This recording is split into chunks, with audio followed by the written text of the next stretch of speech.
இருக்கு. இனி வீட்லயே பானிபூரி செய்யலாம் எல்லாரும். ஆச்சி பானிபூரி கிட்.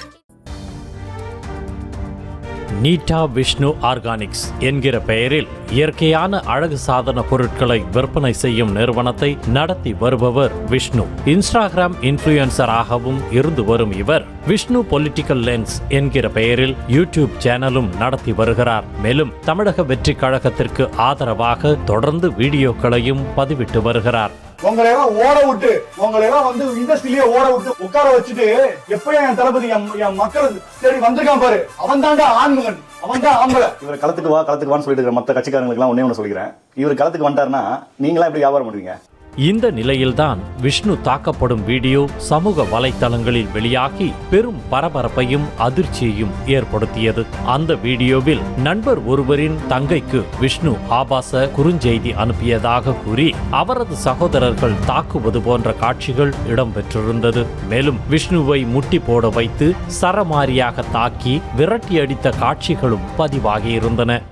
ஒரே வாட்டி பார்த்துட்டு ஒரே வாட்டி மெசேஜ் மன்மத என் தங்கச்சிக்கு நீ என்னென்ன மெசேஜ் அனுப்பிச்சியோ அதை அப்படியே படி. நீ இப்ப படிக்கலனா நான் இப்ப போலீஸ் கூப்பிடுவேன். நான் போலீஸ் கூப்பிட்டு நான் எல்லாரையும் கூப்பிட்டு படி, ஒழுங்கா படி, அதை படின்ற அதை படி கட்டு அப்படியே. ரெண்டோட தங்கச்சியை ட்ரை பண்ணலாமா? இந்த வீடியோ தான் தமிழகம் முழுவதும் ஹாட் டாபிக்காக மாறி சமூக வலைத்தளங்களில் பெரும் விவாத பொருளானது. இதைத் தொடர்ந்து தாம் தாக்கப்பட்டது குறித்து சென்னை பெருநகர காவல் ஆணையர் அலுவலகத்தில் புகார் அளித்த பிறகு செய்தியாளர்களை சந்தித்த விஷ்ணு தன்னை டிராப் செய்து சிக்க வைத்ததாக தெரிவித்தார். இவங்களாம் டிராப் பண்ணி அவங்க தங்கச்சிய கூட அவங்க அந்த ரூம்ல, அதாவது அவங்க பார்ட்டி பண்ற ரூம்ல தனியா என்கிட்ட விட்டுட்டு போயிட்டாங்க. நான் வேற ஒரு ஸ்ட்ரெஸ்ல இருக்கேன். நான் அப்ப கூட நான் பேசியிருக்கேன், எந்த ஒரு இதுவும் கிடையாது. அதாவது முந்தின வாரம், ஆனா அப்ப கூட எதுவுமே கிடையாது. அந்த டைம்ல கூட நான் அடுத்த வாரம் தான் நான் மெசேஜ் பண்றேன். அந்த டைம்ல கூட அவங்க எதுவுமே கிடையாது. சோ இவங்க பண்ணதே எனக்கு எல்லாமே ட்ராப் பண்றது. சரி ஓகே, எல்லாமே ட்ராப் பண்றது தான் எனக்கு ஒவ்வொன்றா தெரிய வருது. இவங்க பண்ணது எல்லாமே இவங்க எந்த மாதிரி ஆளுங்க என்ன ஏதுன்னு நான் அடுத்தடுத்து உங்களுக்கே தெரிய வரும்.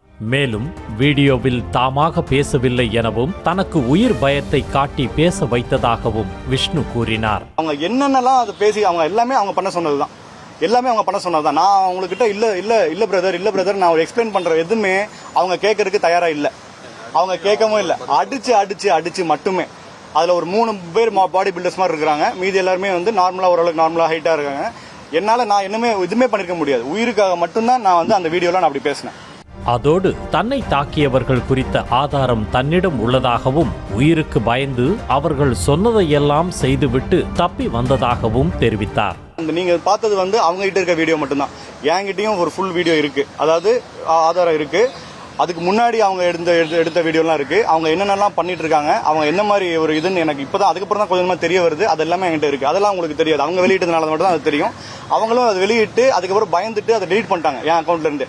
என்னையே பயமுறுத்தி அதை போட்டுட்டு சரி இவன் இதுக்கப்புறம் இவன் என்ன பயப்பட போறான்னு தெரிஞ்சுட்டேன்னா அதை வச்சுட்டு தான் என்ன பிளாக்மெயில் பண்ணிட்டு இருந்தாங்க 2-3 நாளா. அதாவது அதனாலதான் நான் அப்பயே நான் கம்ப்ளைண்ட் கொடுக்க வரல. அன்னைக்கே நான் கம்ப்ளைண்ட் கொடுக்க வந்திருப்பேன்.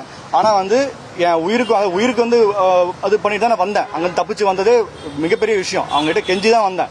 இல்லைன்னா அவனுக்கு ரொம்ப கொலை, அதாவது நீ உயிரோடவே இருக்கிறதுக்கு லாய்க்கே இல்லை, நீ செத்துடணும், நீ இங்கதான் நீ சாவணும்னு சொல்லிட்டு நான் உன்னை அது நான் கண்டிப்பா நாங்க அதை மேக் ஷோர் பண்ணுவோம் அப்படின்னு சொல்லிட்டு மிரட்டினாங்க. மேலும் ரவுடிகளை வரவழைத்து அடித்து மிரட்டி 1 கோடி ரூபாய் கேட்டதாக தெரிவித்த விஷ்ணு தனது செல்போனை பறித்து கொண்டு சமூக வலைத்தள பக்கங்களை ஹேக் செய்து வீடியோவை பதிவேற்றம் செய்ததாக கூறினார். அதுக்கப்புறமும் அந்த போன்ல இருந்த என்னோட இன்ஸ்டாகிராம் அக்கௌண்ட், என்னோட ஜிமெயில் அக்கௌண்ட் ரெண்டுமே ஹேக் பண்ணிட்டாங்க. இன்ஸ்டாகிராம் அக்கௌண்ட் ஒரு டூ ஃபேக்டர் ஆத்தென்டிகேஷன், அதாவது ஆத்தென்டிகேட்டர் ஆப், ஒரு தேர்ட் பார்ட்டி ஆப்பை வச்சு அவங்க பண்ணியிருக்காங்க. அது அந்த நம்பரு, என்னோட ஃபோன் நம்பர், என்னோட இமெயிலாம் இருந்தா கூட அந்த பேக்கப் கோட்ஸ்ன்னு சொல்லுவாங்க, அதை வச்சு அவங்க கிட்ட தான் என் அக்கௌண்ட் இப்போ வரைக்கும் இருக்கு. அவங்க தான் போட்டது, அவங்க தான் அதுக்கப்புறம் டிலீட் பண்ணவும் செஞ்சது. நான் என்னோட அக்கௌண்ட்டை ரெக்கவரி பண்ண ட்ரை பண்ணும் போதும் இதை போடாத, இதை ரெக்கவரி பண்ண ட்ரை பண்ணாத, இதெல்லாம் வெளியே வந்துடும் அப்படின்னு பிளாக்மெயில் பண்றாங்க. முதல்ல அங்கேயே ரவுடிங்களை வர வச்சு 1 கோடி ரூபா நீ கொடுக்கணும், 1 கோடி ரூபா கொடுக்கணும், நீ தான் அதை பண்ற இதை பண்ற, உங்ககிட்ட காசு இருக்கு, 1 கோடி ரூபா நீ என்கிட்ட கொடுக்கணும் அப்படின்னு சொல்லிட்டு அடிச்சு அனுப்புறாங்க. பின்னர் கடன் வாங்கியாவது பணத்தை தருவதாக கூறி தப்பி வந்ததாக கூறியவர் 3 நாட்களுக்கு பிறகு செல்போனை தனது மனைவியிடம் அந்த கும்பல் கொடுத்ததாக தெரிவித்தார். என்கிட்ட காசு கிடையாது, நான் வந்து கடன் வாங்கி கூட கொடுக்குறேன்னு சொல்லிட்டு உயிர் பயத்தில், அவ்வளோ பெரிய உயிர் பயத்தில், ஏன்னா அங்கே வந்து எனக்கு உயிரை தவிர வேறு எதுவுமே வந்து எனக்கு தெரியல. அவங்க சொன்னது எல்லாமே நான் செஞ்சேன். நான் கெஞ்சினேன், அவ்வளோ கெஞ்சினேன். உயிர் பயத்துக்காக நான் அவ்வளோ கெஞ்சினேன். ஏன்னா உயிர் இருந்தால் தான் எதுவுமே பண்ண முடியும். உயிர் இருக்கிற வரைக்கும் எது வேணால் பண்ணலாம். அது வந்து அவங்க பண்ணது வந்து ஒரு ரொம்ப ரொம்ப பாவமான ஒரு சைக்கோத்தனமாக என்கிட்ட நடந்துக்கிட்டாங்க. எனக்கு ரொம்ப நேரம் என்னன்னு புரியவே இல்லை.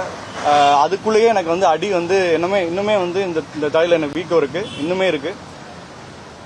இது எல்லாமே வந்து கமிஷனர் சார் பார்த்துட்டு நேரில் பார்த்து கம்ப்ளைண்ட் கொடுத்துருக்கோம். சீக்கிரமாகவே ஆக்ஷன் எடுப்பாங்க, நல்லா பாசிட்டிவாக சொல்லியிருக்கிறாங்க. அவங்க வந்து வேற ஒரு விஷயத்தை வந்து நோக்கமாக வச்சுக்கிட்டு ஒரு திடீர்னு வந்து பின்னாடி இருந்து தாக்கி அதுக்கப்புறம் வந்து ரவுண்டாக நிற்க வச்சு என்னை வந்து மிரட்டி கொலை மிரட்டல் பண்ணி கடலில் இறக்கி 2 நாள் வந்து உன்னை வச்சு சித்திரவதை பண்ணுவோம், 2 நாள் வச்சு உன்னை சித்திரவதை பண்ணுவோம், இங்கே வந்து நீ வந்து இங்கேருந்து நீ உயிரோடவே போக முடியாது, உன் ஃபோனை கொடு அப்படின்னு சொல்லிட்டு ஃபோனை வாங்கி ஃபோனை வந்து என்னை அடித்து, என் தலையில் அடித்து, வயிற்றில் அடித்து, காலில் அடித்து, என் ஃபோனை வந்து பாஸ்வேர்டு என்னை ஓப்பன் பண்ண வைக்கிறாங்க. ஃபேஸ் ஐடியை வந்து காமிக்க சொல்கிறாங்க. அதுக்கப்புறம் பாஸ்வேர்டை வந்து எப்பப்பெல்லாம் லாக் ஆகுதோ திருப்பி வந்து ஓப்பன் பண்ண வைக்கிறாங்க. அதுக்கப்புறம் ஃபோனை வந்து 3 நாள் அவங்க வச்சுருந்தாங்க. 3ஆவது நாள் என் ஒய்ஃபு கிட்ட அந்த ஃபோனை கொடுத்துருக்காங்க. அவங்ககிட்ட இருந்தால் நான் ஃபோனை வாங்கினேன். இனி வீட்லயே பானிபூரி செய்யலாம் எல்லாரும். ஆச்சி பானிபூரி கிட்.